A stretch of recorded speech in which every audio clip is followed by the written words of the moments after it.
This KFAN podcast is sponsored by Builders and Remodelers, exclusive Twin Cities provider of Elements Windows. Get the highest quality windows at unmatchable value. Visit buildersandremodelers.com for more details.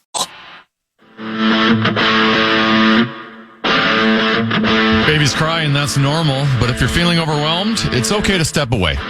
Never shake a baby. Shaking can kill, and 1 in 4 don't survive. Survivors often face permanent brain damage. Learn more and give today at nevershakemn.com.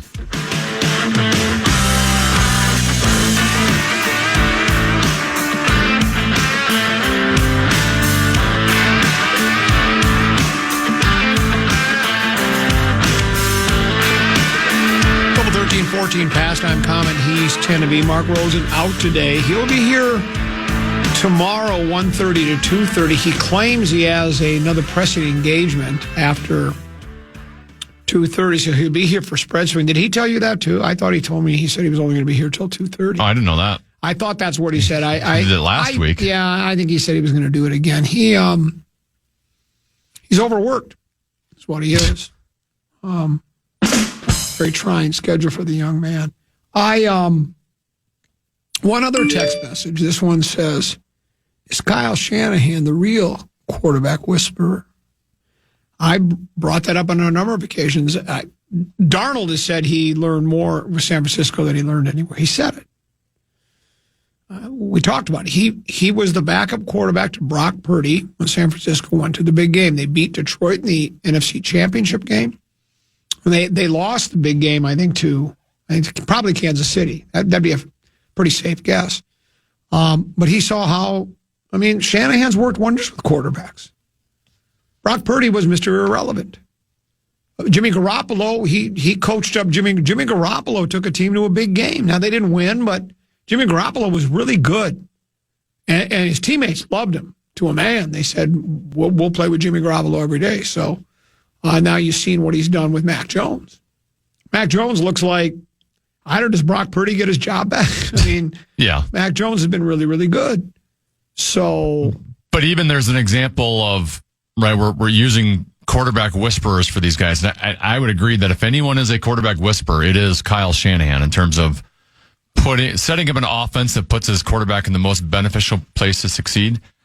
That being said, even Kyle Shanahan, he had a year into Trey Lance goes, this guy ain't it.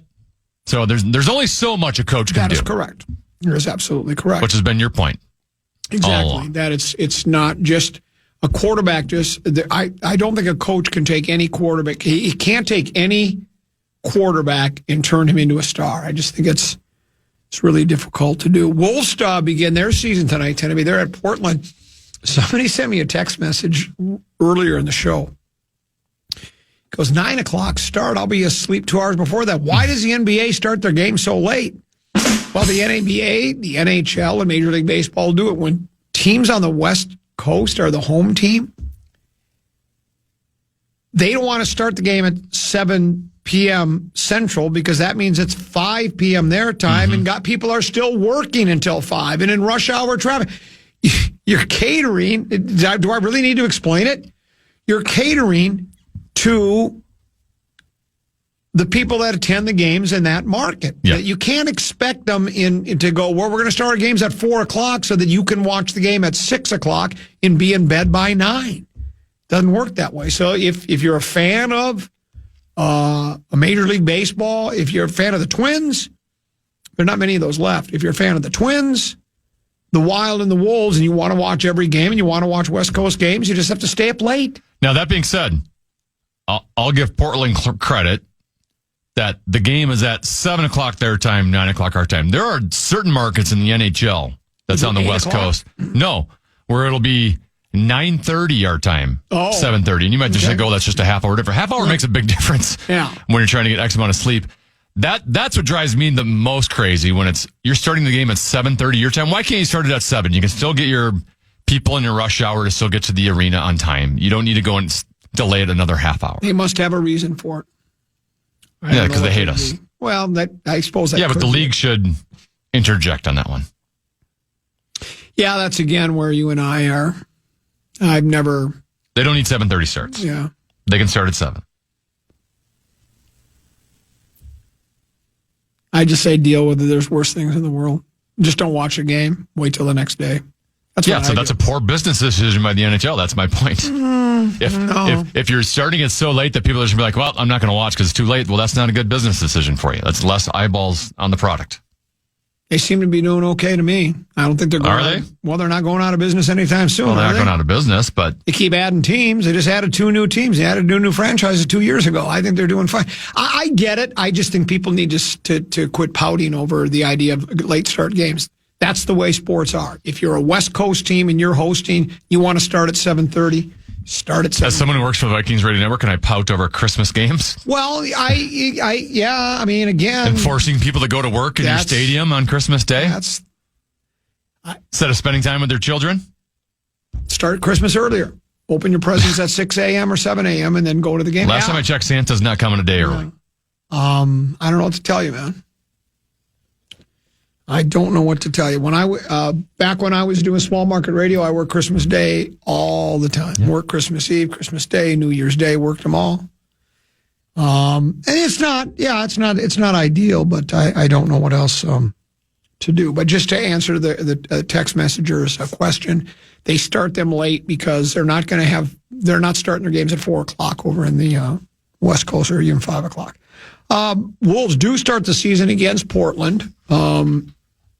You have to stay up until 11:30 if you want to see the end of the game because it'll start at 9:00. That's if it doesn't go to OT. CBS Sports has released their NBA power rankings. Power rankings. Who's the best? Who's the most powerful in the NBA? By the way, the game tonight, Anthony Edwards was participating in the portion of shoot-around this morning that was open to the media. So he kind of went through that last year where he was questionable a bunch of times, and he always played. Yeah. I think they're milking it. Debbie, who do you believe CBS Sports has as the number 1 team in the NBA? Well, I'm going to go with the defending champion Oklahoma City Thunder. They are indeed. Now, I want to see if you can venture a guess to who they think the second best team in the NBA is according to their power rankings. Season started last night, so these power rankings, if some of these teams have lost, I don't know. This was from yesterday. There was 2 games last night. So okay. Who do you think they have at number 2?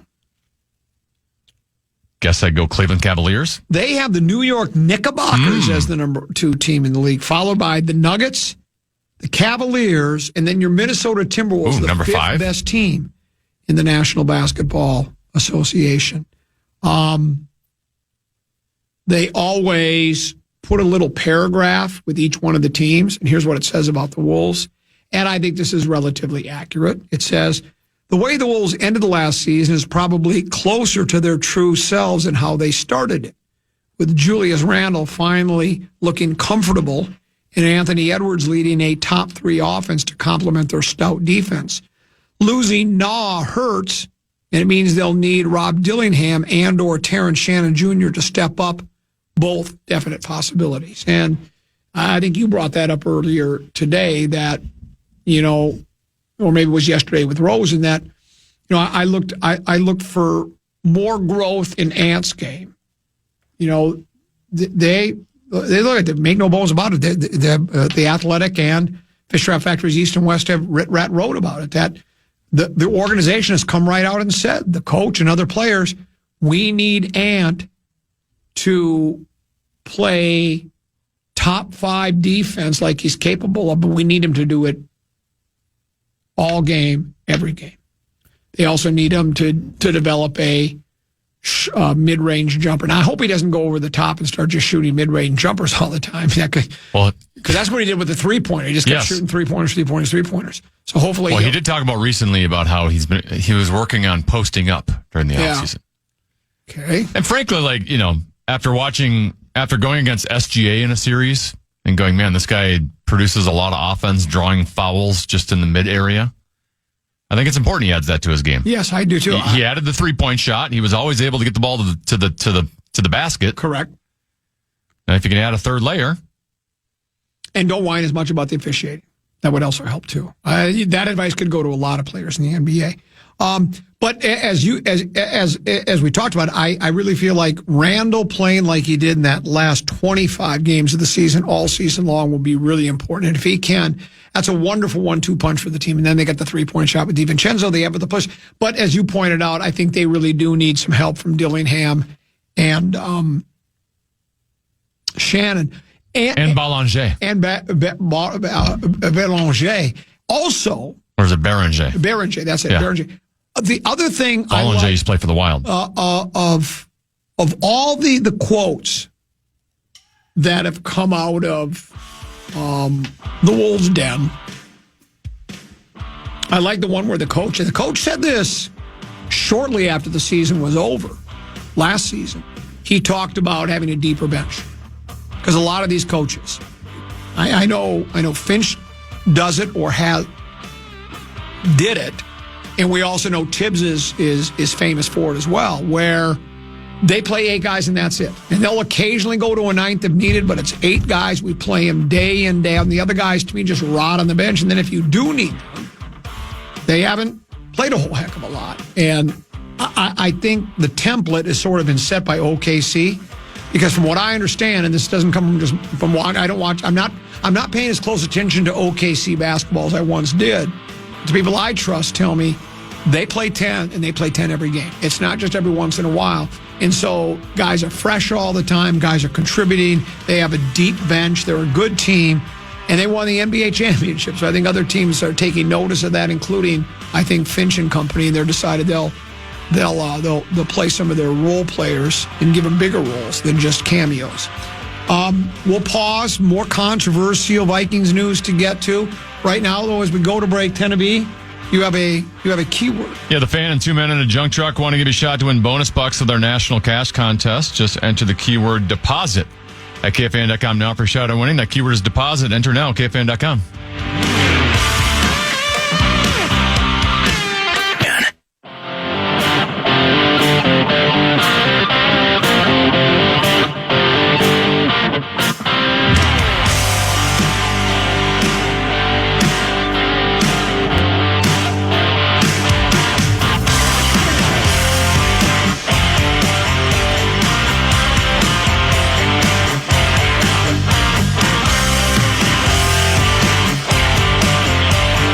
Controversy dogs the common man wherever he goes. I'm Common. He's Tenneby. Tenneby, we both have friend and foe when it comes to start times in the National Football League or NHL, NBA, Major League Baseball. Let me see the one. Here's one. Courtesy of our Bradshaw and Bryant KFAN text line. Common, why don't you just agree with Tenna? He's right. You shouldn't have to work on Christmas unless you're a nurse or a jailer. Well, I think if you're a night watchman and if you're a police officer, you might have to work too. Not everybody celebrates Christmas. It's just a fact. The National Football League plays on Christmas. The NBA has 5 games. The NFL used to not do Christmas. This is a relatively new thing. And I'm not a fan. Selfishly. Right, but that's what I'm saying. It's like for you, I can understand because you have to work that day. But and for you, it doesn't affect you, so you don't care. Well, Tennebee's more high maintenance than Lil B. Sounds like to me. I can't disagree with them. Get a different job. It's what you signed up for. Well, I've been trying. Just hasn't worked out. It's what you signed up for, Tenneby. Actually, when I first got the job, the NFL was not playing on Christmas, so I technically did not sign up for that. Let's see, there's some more. Oh, here's one. This is still my favorite one. Tennebee's more high maintenance than Lil B. This one says, you know the risks when you take the job. Plenty of other people would be happy to work on Christmas. As far as starting time goes, either suck it up or don't watch. It's as simple as that. I always love that one. Or just get less beauty sleep. It's not a big deal. That's what I'm talking about. But I'll say it again, once again, the just don't watch. That's bad business for the league. So they should be smarter about their smart times. They are losing money off of that. You really think they are? Well, if less people are watching, that's less revenue from a television contract. That's less advertising money. So in Minnesota, when we play Edmonton, there's 4,000 people that decide not to watch a game. Okay. That's going to be a crush a business model, I guess. I'm just saying it's going to crush the business model. I'm just saying you're not maximizing your profits. What would you suggest they do when they play? What should they start the game at 7 p.m. Central? I just said they should do 7 o'clock games instead of 7:30. That's all I've said. It's a 30-minute difference. It's not impacting them, but it does impact the people. We're not even on the East Coast. Right? Well, imagine if you're living in New York and you want to watch your team playing on the West Coast. It's even worse. You don't need to trim the half hour. High and mighty Dan talking down to the little people. You work 3 hours a day and get paid 5 times more than a person who actually has to work for a living. It might be a little more than 5 times, but I don't know for a fact. It depends how much you're making. If you're making 5 times, I'm going to quit. Let me just say this. Do I have to go through this? I earned my stripes. There was a time I worked 7 days a week and I worked 12 hours a day. When I first started here at the Fan, I have to go over it. I've done it before. I do it again. I like talking about myself. I did the morning sports. I would get here at 5 o'clock in the morning, work until 9 o'clock in the morning. Now, again, it's not running a jackhammer 494, but getting up at 4 to be ready to even earlier because, shower up, blah, blah, blah. Doing sports 5 to 9. I would then go hit a couple of bucket balls, come back. Then I would work from 2 until 9 p.m. at night, running the control board for the Chad Barrero show and then Jeff Hagedorn and a couple of others that were on at night. I would get done at 9 o'clock. I would go home and go right to bed because guess what? I had to get up at 3:30 or 4 o'clock the next day. And I was also doing talk shows on Saturdays and Sundays. Before I got to the Fan, I would work at the Forest Lake Radio. And by the way, these are all for $5 an hour, by the way. These are $5 an hour jobs. That's what they were. When I started working here at the Fan, I was paid $5. Lorna Gladstone, the late Lorna Gladstone, God bless her, when she came to town, she said, they're only paying you $5 an hour. I'm going to give you a raise to $7. She actually gave me a raise. She knew how much they were ripping me off. $5 an hour is what I was making. Oh, I take that back. For doing the morning sports, I got $50. $50. That's not bad. $50 for 4 hours of work. So 4 into 50 is what? How many? $12.50 an hour. So I'm making $12.50 an hour. $12.50 an hour to do sports your whole life, just sports. And before that, I would work at the Forest Lake radio station. I worked 10 at night to 5 o'clock in the morning. Then I would go home and take a nap for an hour. And then I worked at my buddy's ad agency, answering phones, doing billing from 8 until noon. So I was done at 5 a.m. and had to be at the next job at 8 o'clock. I'd work 8 to noon, and then I had to be at my next job, dubbing music, at 1 o'clock. And I'd work 1 until 5. So when I got home at 6, remember, I had to be at 10. So I was able to get a 2.5, 3 hour nap in. So I was sleeping 4 hours a day, and then we're in split shifts. But that's what I signed up for. So I'm not talking down to the little people. I worked my ass off. I worked plenty of hours, and to position myself to. And by the way, it isn't 3 hours a day, 5 days a week. During the college football and college basketball season, it's only 14 hours a week. I get an hour off for the PJ Flex show and the who will it be now, the Nico Medved show. So don't be coming to me and act like I'm talking down to people. I'm just saying that's the real world out there is that people work on Christmas Day.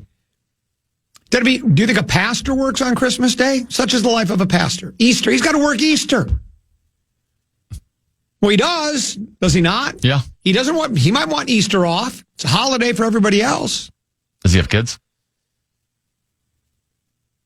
I know my pastor does, Pastor Larson. He has children, he has a wife and children. Yeah, but he works Christmas. He works Easter. He works Good Friday. I don't know what to tell you, man.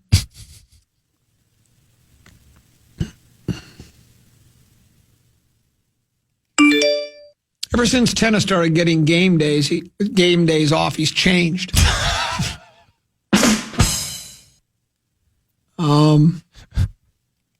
sounds like a grueling schedule in your earlier years. When did you find some time to mix in some cocktails? I didn't drink. I quit drinking. Really? I had to. My 14th birthday, Mom took me to McDonald's to get a job since legal to work. $5.05 per hour was the start. I used to drink until 5 a.m. and be there Saturday a.m. to open on Sunday.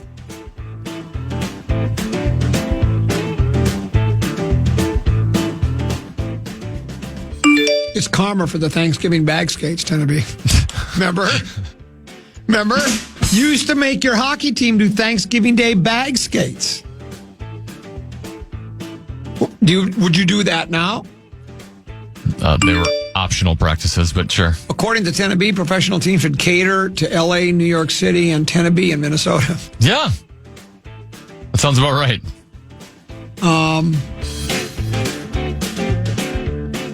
Yeah, there's all sorts of...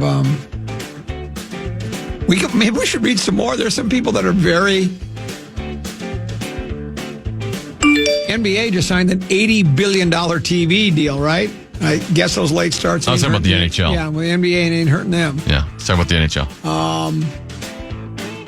I have no problem with the 9 o'clock start tonight. You've already taken it out of proportion. I was just mentioning that there are hockey markets that have 9:30 starts when they don't need to have, which is 7:30 their time. They don't need to have it at 7:30. They can start it at 7. But it impacts everyone else east of them. What if they did 7:15 starts? Well, that would be better than 7:30. I'll work on that. Let's get Rosen to work on it. We can compromise. Let's get Rosen to work on it. He won't sleep until it's taken care of. We'll take a break. We'll come back. One more segment to go. Common Man program on the Fan.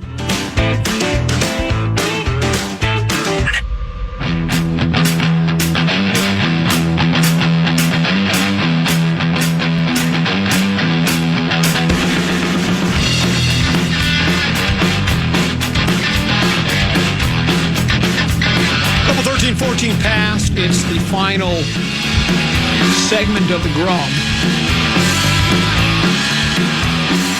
It's also a Wild Wednesday. We have your tickets for next week's 25th anniversary night.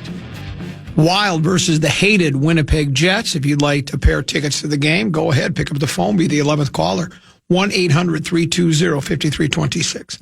1-800-320-5326. If you're the 11th caller, you're getting a pair of tickets to see the Wild host the Winnipeg Jets. That game is scheduled for October 28th.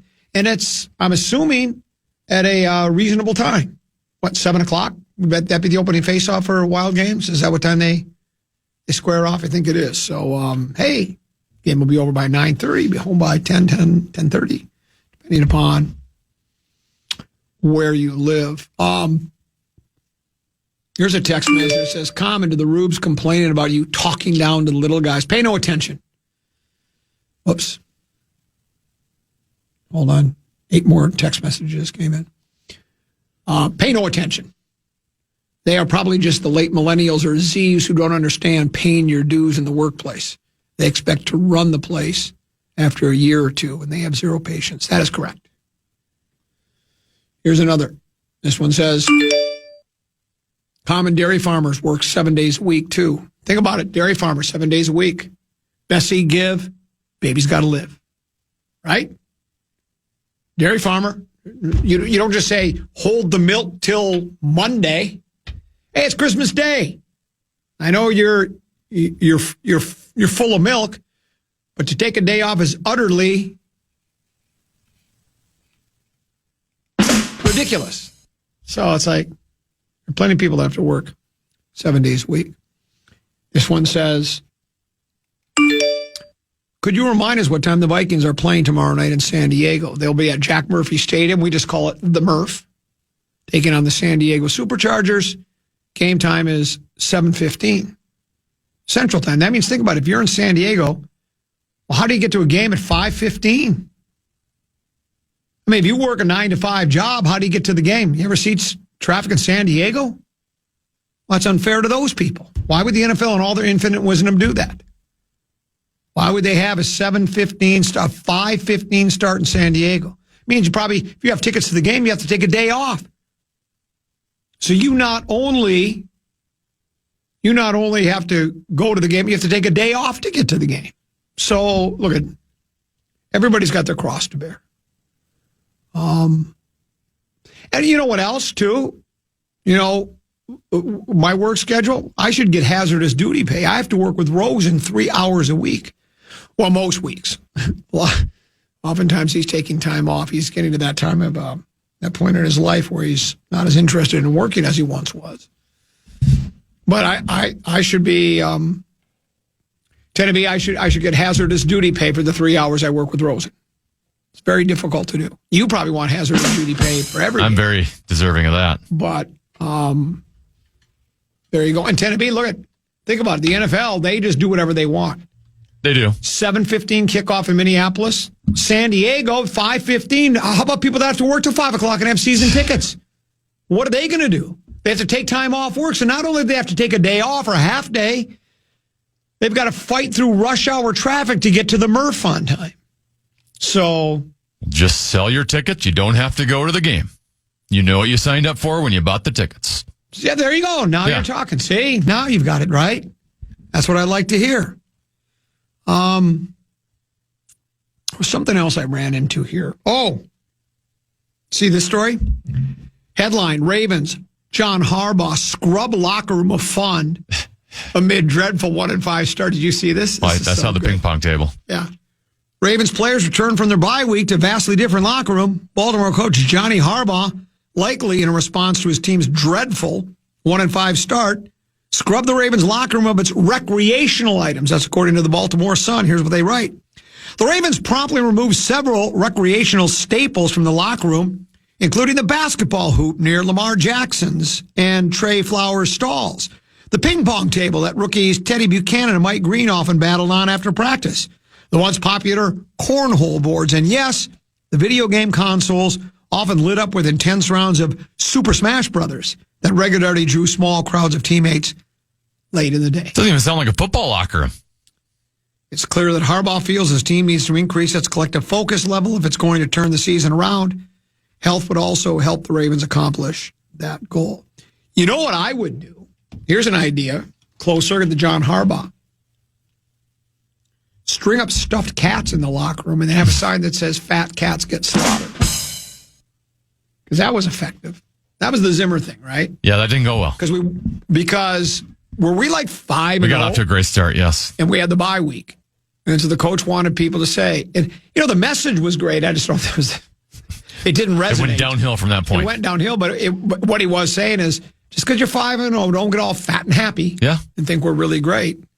I always listen to the Danny Campbell news conference. I listen to two of them. I live at O'Connell's and Campbell's. He's just funny. He's just such a football coach. And yeah, he's always taking his hat off and running his fingers through his hair and scratching his chin and his neck. But he kind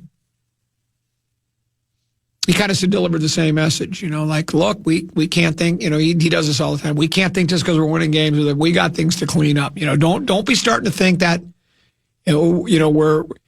we're better than we really are. But yeah, so that's the message I think most of these coaches try to give a team. You can't get too confident, too cocky, because it can come back to haunt you in a real in a real hurry.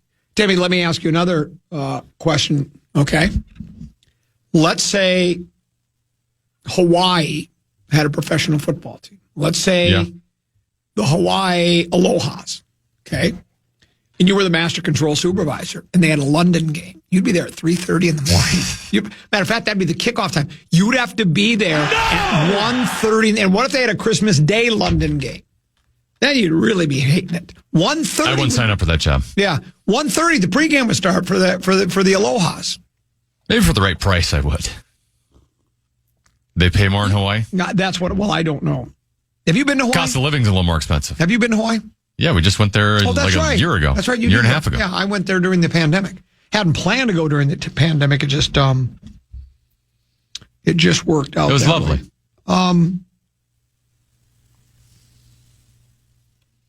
Here's almost a non-story. Again, Green Bay will travel to Pittsburgh.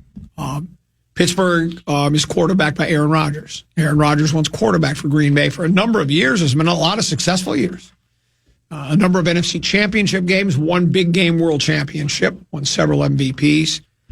He's a first ballot Hall of Famer. Headline: Packers Matt LaFleur won't stress significance of facing Aaron Rodgers ahead of Week 8 showdown for the Steelers. I would hope not. Now we're playing Aaron now. You know, it even says in this story, I love this, it says, here's what LaFleur says. We're playing the Pittsburgh Steelers who happen to have Aaron Rodgers. I mean, it's as simple as that. That's for you guys to talk about. Granted, I mean, we've got a lot of respect and love for Aaron. What he's done here is a Hall of Famer. I know, like our past together, we had a lot of great moments, but this game is not about that. It's about going to Pittsburgh, Sunday Night Football. Our guys will be jacked up. Their guys will be jacked up. It's about the Green Bay Packers versus the Pittsburgh Steelers. That's for you guys to talk about all those other storylines. He says, I'm going to talk about, just like we do every week, what is our blueprint and what are the keys in order to go to Pittsburgh, which is a damn good football team in a really tough, hostile environment, and try to play our best because we haven't to date. We've got a lot of work to do. Then the best part is he says, now where did I read this quote? I thought it was in this story. Somewhere I saw a quote. You know what, Tennessee? This quote, stop. Don't. This quote would be good for any, you and I have talked about this before.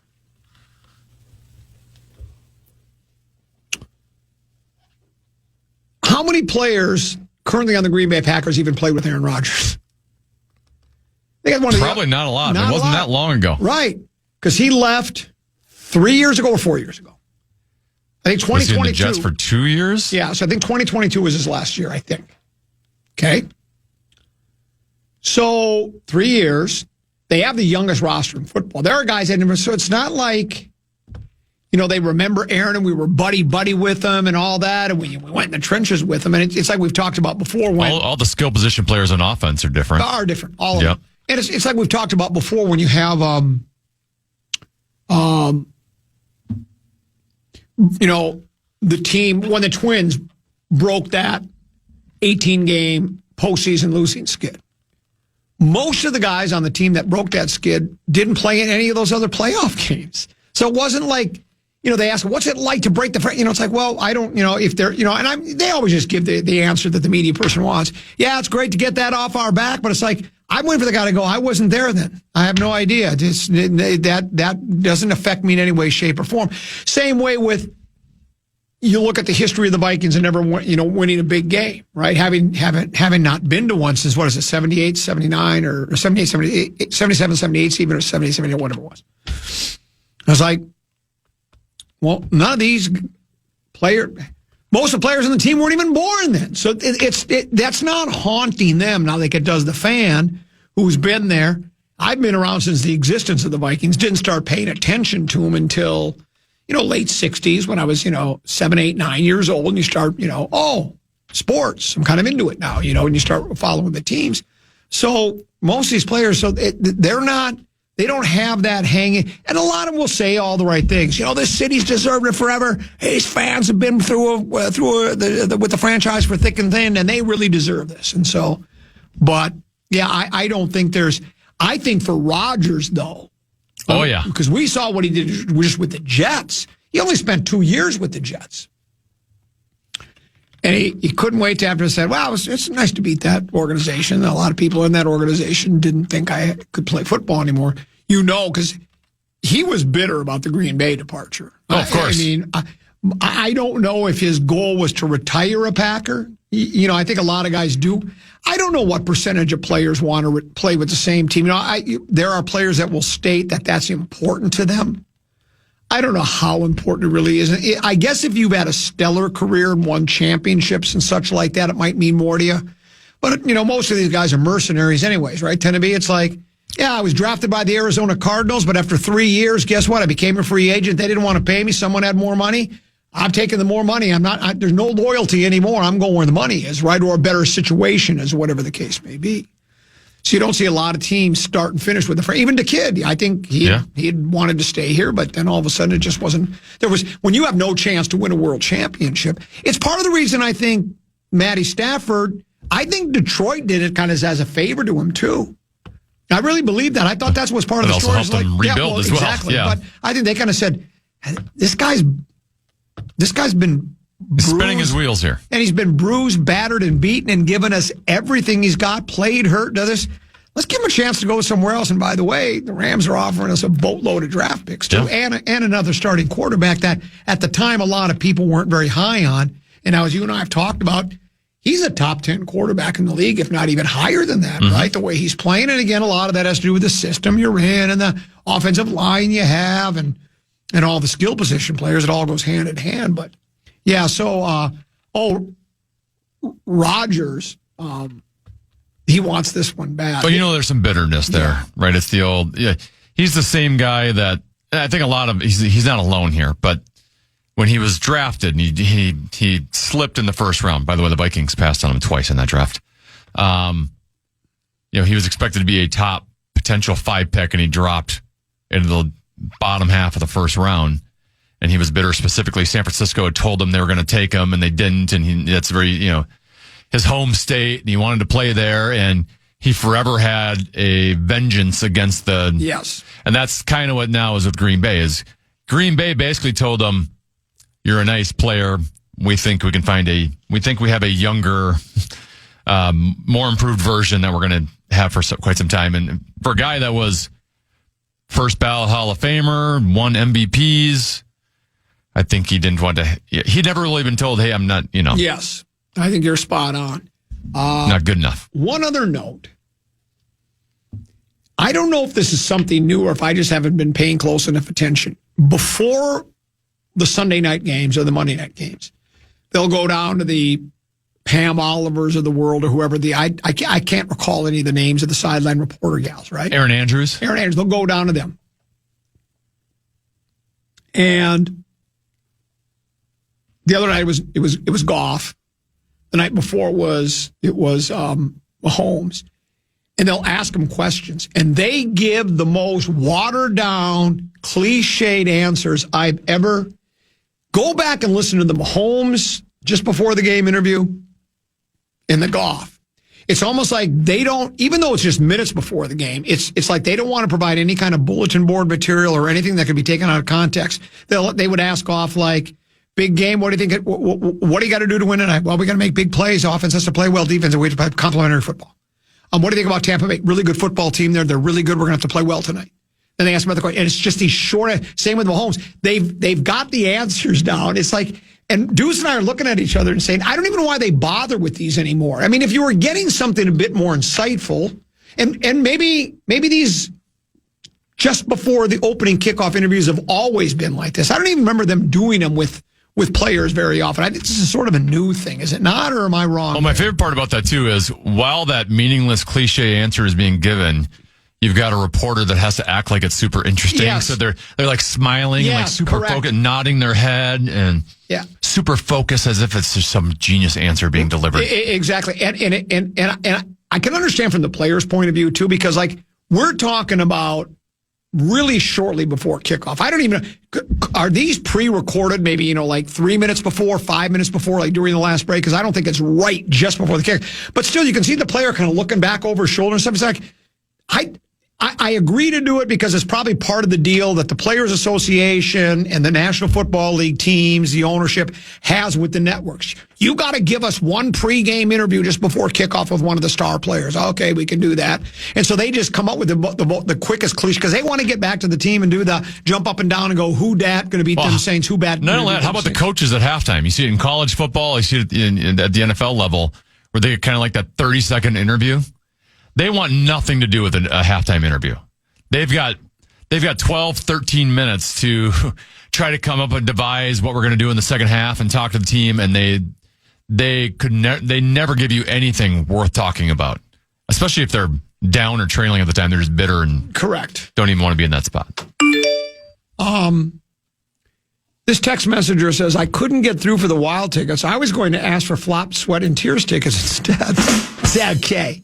On that note, tend to be bitter about tomorrow night. No, yeah. No, I'm excited about tomorrow. Oh. I'll have to work one of two jobs tomorrow. Yeah, think about that. Maybe your bitterness about late start games, you're finally getting the respect you so richly deserve. You're off the air tomorrow, so no hazardous duty pay because you're not working with me tomorrow. But you'll be doing the master control supervisor duties. So I think, was it Blakemore? Did he say? I think that's Blakemore's with you. Yeah. Brett Blakemore will be with me tomorrow. Mark Rosen will join us. I'll still join at 1:30 for Spread Swing. Spread Swing. So you, Rosen and Deuce for 1:30 for Spread Swing. Thanks for having me. Hey, great job. Thanks. I appreciate it. I think great might be a bit overstated a little. You can say that every time I say that. Yeah, I guess you're right. Even good might not. Good is the enemy of great. Does that mean mediocre is the enemy of good? Because I felt it was kind of mediocre.